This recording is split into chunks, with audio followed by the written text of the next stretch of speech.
ปัญหาในความสัมพันธ์ส่วนมากคืออะไรที่ทำให้คนเราเข้ากันไม่ได้แบบความสัมพันธ์ลักษณะยังไงความสัมพันธ์แฟนทำที่เข้ากันไม่ได้หรอกอาจจะเป็นด้วยความคิดอะเราว่าหลักๆเลยความคิดซึ่งมันเป็นสิ่งที่มันไม่มีทางเหมือนกันอยู่แล้วแต่ว่าแต่ละคนอะจะยอมรับความแตกต่างของอีกคนนึงได้มากน้อยแค่ไหนมันก็จะส่งผลแล้วกับความที่เข้าใจหรือไม่เข้าใจกันอย่างเงี้ยถ้าไม่เข้าใจกันก็ยังไม่ถึงจุดที่ถึงกับว่าเข้ากันไม่ได้เลยสมมติว่าไม่เข้าใจมันก็ยังพอปรับจูนกันได้แต่ถ้าแบบมันต่างกันจนแบบมันแยกไปคนละทางอย่างเงี้ยเลยมันก็คือเข้ากันไม่ได้แล้วการเข้ากันไม่ได้เนี่ยก็ไม่ใช่เรื่องผิดนะบางคนเข้ากันไม่ได้ก็ยังคบกันไปต่อได้ด้วยความสัมพันธ์ที่อาจจะท็อกซิกหน่อยแต่ถ้าคนที่เข้ากันได้ดีมันก็จะไปเรื่อยๆได้ดีไปเรื่อยๆเลยเราคิดว่าคนเราจะเปลี่ยนได้ไหมได้สิมันไม่มีอะไรแน่นอนเหมือนเดิมทุกอย่างเลยแม้กระทั่งความคิดหรือนิสัยเราบางทีเราเคยเป็นคนแบบนี้วันข้างหน้าปีหน้าหรือแม้กระทั่งพรุ่งนี้เราก็อาจจะเปลี่ยนไปเป็นอีกคนหนึ่งเลยก็ได้อย่างเงี้ย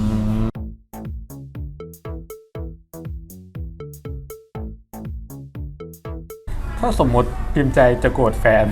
จะโกรธให้เรื่องอะไรเอาแฟนมาสัมภาษณ์ด้วยได้ไหม เดี๋ยวเธอไม่ได้มีปมอะไรกับแฟนตัวเองอะไรมาก่อน ไม่อันนี้คือแบบ educational ให้คนดูส่วนใหญ่เรื่องที่เราโกรธหรอจะโกรธเรื่องอะไรมันก็หลายอย่าง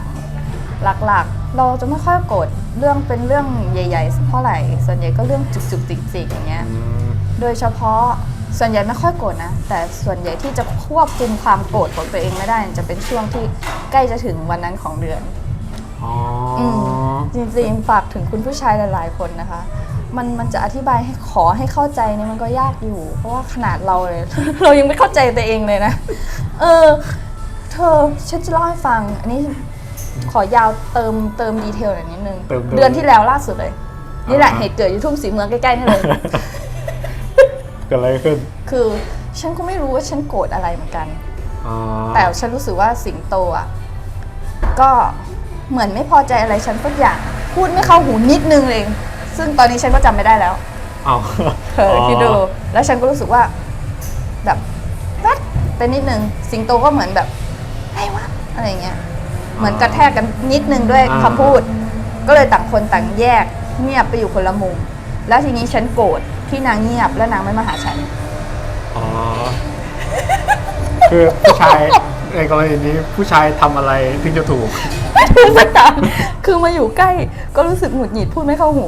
พอไปแล้วไม่มาใกล้ไม่มาคุยเลยก็รู้สึกแบบไม่สนใจเราหรออะไรเงี้ย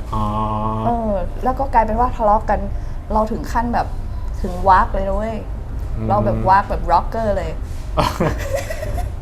สุดท้ายก็มานั่งปรับความเข้าใจกันอยู่ทุ่งศรีเมืองนี่แหละฉันก็รู้สึกเหมือนแบบ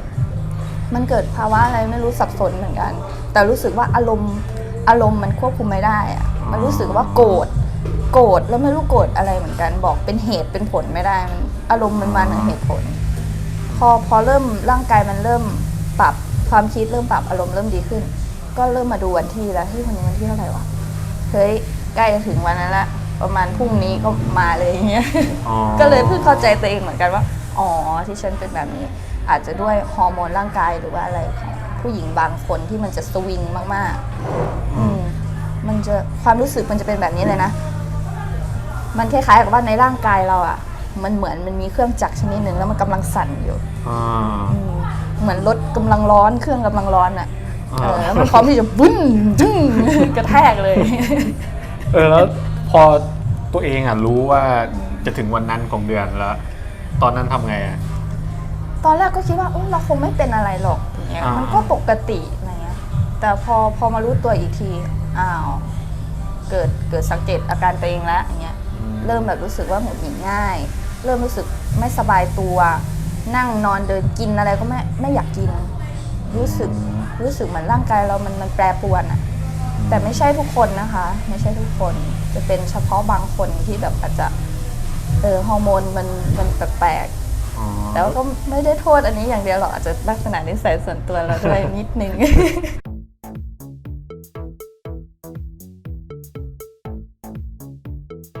ถ้าสมมุติเนาะ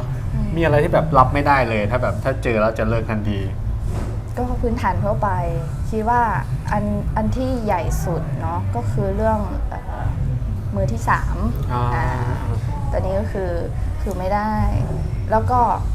เขาก็ไม่เคยมีนะ แต่เรารู้สึกว่าเราในจังหวัดระแวงมากเรื่องนี้เฉพาะวันนั้นหรือเปล่าไม่อันนี้ทุกวัน จะโทษเรื่องนั้นแล้วไม่ได้แล้วใช่ไหม โอ๊ยตายแล้วเขารู้ความจริงหมดเลยเนี่ย ถ้าสมมติว่ามีแบบจะมีให้อภัยไหมอันนี้ไม่กล้าบอกเลยว่ามันพอถ้าเกิดขึ้นแล้วเราจะให้อภัยไหมเราคิดว่าตอนที่ช่วงเกิดขึ้นใหม่ๆอ่ะมันคงจะยังช็อกอยู่สมมติว่าเราคงแฟนเราไปมีคนอื่นเราก็คงจะเสียใจแหละอันดับแรกคงเสียใจมากแต่มันก็จะมี2 กรณีคือถ้าเขามีคนอื่นแล้วเขาไปเลยนั่นคือเราจะรู้สึกว่าเราทั้งเสียใจแล้วก็แบบเราต้องรีบกลับมารักษาตัวเองแล้วอย่างเงี้ยแบบนี้ก็เจ็บเขาบอกว่าขอโทษแต่ถ้าเขากลับมาแล้วขอโทษนะอะไรอย่างเงี้ยเราก็ไม่รู้ว่าเหมือนกันเราก็คิดไม่ออกเหมือนกันก็คงจะเดานะเดาว่าหลังจากเวลาผ่านมานานแล้วถ้าเกิดเขามีด้านอื่นๆที่ดีอย่างเช่นแบบเขาอาจจะดูแลเราดีในเรื่องอื่นๆบางครั้งเราอาจจะสามารถให้อภัยเขาได้เหมือนกัน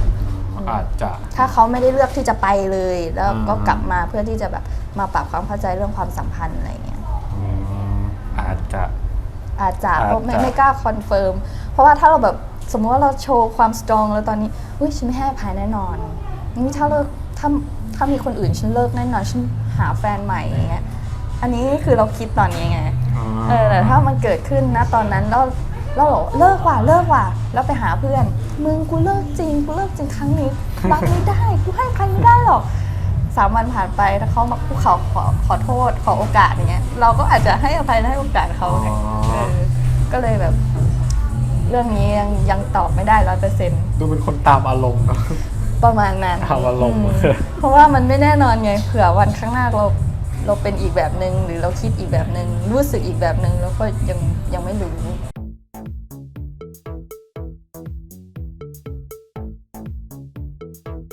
แล้วมีนิสัยอะไรไหมที่แบบนิสัยของผู้ชายอะไรไหมที่แบบเราไม่ชอบเลยไม่ชอบไม่ต้องทำอะไรหรือแบบผู้ชายทั่วไปก็ได้ก็คงจะเป็นเรื่องการวางตัวในที่สาธารณะยังไงเราเป็นคนค่อนข้างที่จะแบบค่อนข้างที่จะแคร์เรื่องแบบการพูดจาหรือว่าการวางตัวในสังคมอย่างเงี้ยถ้าเกิดเป็นคนที่ผงผางมากไปหรือเป็นคนที่แบบดูเป็นคนที่ทำร้ายคนอื่นหรือเป็นคนที่ทำไม่ดีกับคนอื่นอย่างเงี้ยอันนี้เราจะไม่ชอบนักเลงประมาณนั้น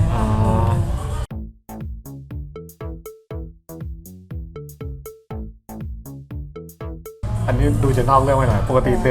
ดินไปด้วยกันจับมือกันไหมจับเรื่องปกติเนาะ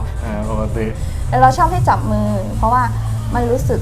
ค่อนข้างสบายบางทีอยากปล่อยก็ปล่อยได้แต่เราไม่ค่อยชอบให้แฟนมาโอบไหล่จับมือแค่คือลิมิตแล้วห้ามจับอย่างอื่นจับอย่างอื่นก็เดี๋ยวที่มิดเข้าสารแล้วล้ออะไรมาขอล้ออะไรมาแต่ถ้าในที่สาธารณะนี่คือจับมือคือลิมิตจับมือคือลิมิตแล้วแบบโอบไหล่เนี่ยขอเพิ่มเติมอีกนิดนึงคือผู้ชายน่ะชอบโอบไหล่แฟนอาจจะเป็นเหมือนมันเหมาะกว่าระดับเท่านี้เหมือนวางแขนแล้วสบายอะไรเงี้ยแต่เรารู้สึกว่าเราเดินก็ไม่ถนัดแล้วผู้ชายก็แขนหนักเราก็เลยอึดอัดมันไม่ comfortable เวลาเดินก็เลยคิดว่าถ้าเราอยากจะเดินแล้วก็รู้สึกว่าแสดงความรักต่อกันก็แค่จับมือก็โอเคก็ถ้าจะโอบไหล่ก็อุ้มไปเลยดีกว่าก็ได้นะจริงๆเราพร้อมกระโดดขี่หลังเลย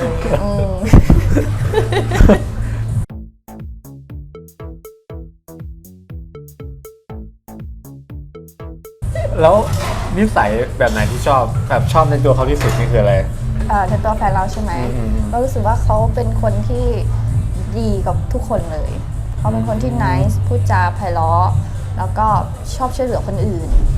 ตรงนี้คือเราประทับใจมากแล้วก็อันนี้ในมุมที่เขาปฏิบัติกับคนอื่น ปฏิบัติกับครอบครัว แล้วก็ในมุมที่เขาปฏิบัติกับเราเขาก็ค่อนข้างที่จะอ่อนโยนดูแลเอาใจใส่ทั้งเรื่องใหญ่ๆแล้วก็เรื่องละเอียดยกตัวอย่างแบบสมมติว่าเราไปเที่ยวอย่างเงี้ยเราแทบไม่ต้องเตรียมของใช้ส่วนตัวเลยแม้กระทั่งแปรงสีฟันใช่เราเป็นผู้หญิงที่แบบว่าไม่ค่อยดูแลตัวเองเลยแปรงสีฟันเขาก็เตรียมไปให้เราแทบจะไปแค่เสื้อผ้าประมาณนี้เลยบางครั้งหน้าก็ไม่ค่อยชอบแต่งอย่างเงี้ยก็บางทีก็ยืมเขาด้วยเลย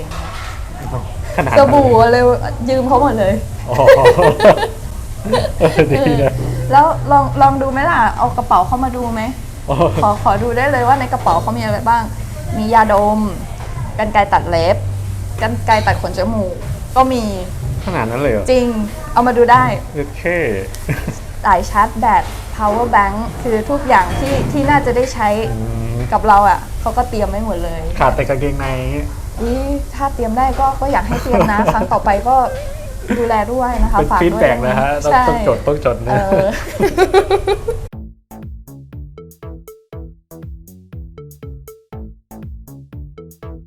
อะไรที่จะทำให้คนสองคนคบกันได้นานครับเราคิดว่ามันเป็นความอดทนน่ะเราสังเกตจากไม่ไกลเลยคือพ่อกับแม่เราเขาไม่ได้ใช่คู่ที่แบบว่าหวานกันหรือว่าแบบรักกันหรือเข้าใจกันทุกเรื่องเขาแทบจะไม่เข้าใจกันทุกเรื่องเลยประมาณนั้น เถียงกันหรือยังไงอาจจะแบบคิดไม่เหมือนกันแล้วก็มีเถียงกันบ้างแต่ทำไมเขาอยู่ด้วยกันมาถึง30 ปีเราคิดว่าเขามีความอดทนเมื่อเจอในสิ่งที่ไม่ดีในตัวอีกคนหนึ่งแล้วเขามีความเห็นอกเห็นใจกันอ่ะความอดทนแล้วก็เห็นอกเห็นใจกันรักกันแบบไม่ว่าคนนี้จะไม่ดีแค่ไหนด้วยความรักแล้วก็อาจจะมากกว่านั้นคือรู้สึกว่าเมตตากันมากก็อยากจะดูแลคนนี้ต่อไปไม่ว่าเขาจะเป็นคนที่ถูกใจหรือไม่ถูกใจเราในบางวันอ่ะก็คือต้องอดทนกันแล้วก็อะไรนะเราพูดเมื่อกี้อดทนแล้วก็ดูแลเอาใจใส่รักกันนะความรักก็เป็นพื้นฐานสำคัญเหมือนกันนะใช่อดทนก็สำคัญนะ เหมือนหนูจะทนอะไรแบบมานานหลายปีแล้วหรือเปล่า ไม่ใช่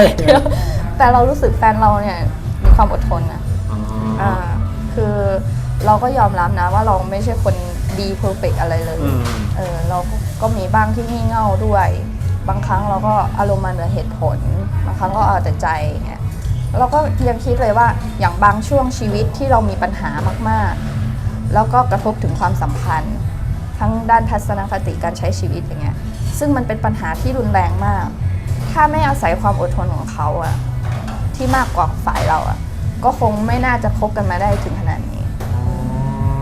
ปกติทะเลาะกันบ่อยไหมไม่บ่อยเลยไม่คือนานๆทีแบบเดือนละครั้งน้อยกว่าน้อยกว่าเดือนละครั้งใช่เหมือนกัน